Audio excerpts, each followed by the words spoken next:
বাংলাদেশে পশ্চিমা দেশগুলোর নাগরিকদের উপর রেড অ্যালার্ট জারিকে দুঃখজনক বলে মন্তব্য করেছেন প্রধানমন্ত্রী শেখ হাসিনা।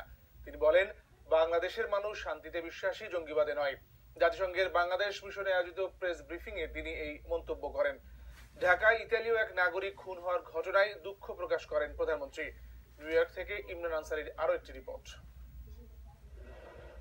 জাতিসংঘের সাধারণ অধিবেশনে যোগদানকালে রেওয়াজ অনুযায়ী প্রবাসী সাংবাদিকদের উদ্দেশ্যে প্রেস ব্রিফিং করেন প্রধানমন্ত্রী। এবারও তার ব্যতিক্রম হয়নি। নিউ ইয়র্কের বাংলাদেশ মিশনে আয়োজিত প্রেস ব্রিফিং এ সাংবাদিকদের বিভিন্ন প্রশ্নে উঠে আসে ইতালীয় নাগরিক হত্যা ও অস্ট্রেলিয়ান ক্রিকেট টিমের বাংলাদেশ সফর প্রসঙ্গটি। বাংলাদেশ আজকে বিশ্বব্যাপী এ ধরনের প্রচেষ্টা চলছে, আইএস সৃষ্টি, এটা সেটা, কিন্তু আমরা বাংলাদেশের মানুষ আমরা শান্তিতে বিশ্বাস করি, আমরা কোনো জঙ্গিবাদে বিশ্বাস করি না। একজন বিদেশি নাগরিক মারা গেল, এটা সত্যি এর জন্য আমরা দুঃখিত, এটা দুঃখজনক ঘটনা। কিন্তু আবার সেটাও চিন্তা করেন যে নিউ ইয়র্ক শহরেও তো আমার আওয়ামী লীগের ভাইস প্রেসিডেন্টকে হত্যা করা হয়েছে।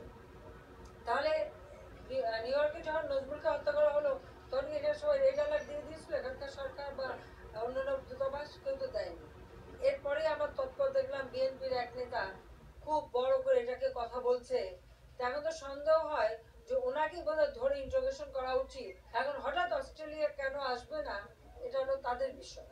কিন্তু বাংলাদেশে অন্তত এ পর্যন্ত এতগুলি খেলা হয়েছে, এতগুলি অনুষ্ঠান আমরা করেছি, আল্লাহর রহমতে কোনো রকম দুর্ঘটনা তো ঘটে নাই।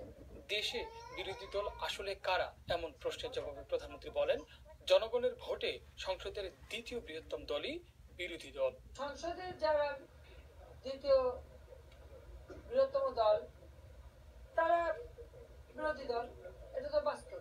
আরেক প্রশ্নের জবাবে প্রধানমন্ত্রী আগাম নির্বাচনের বিষয়টি আবারও নাকচ করে দেন।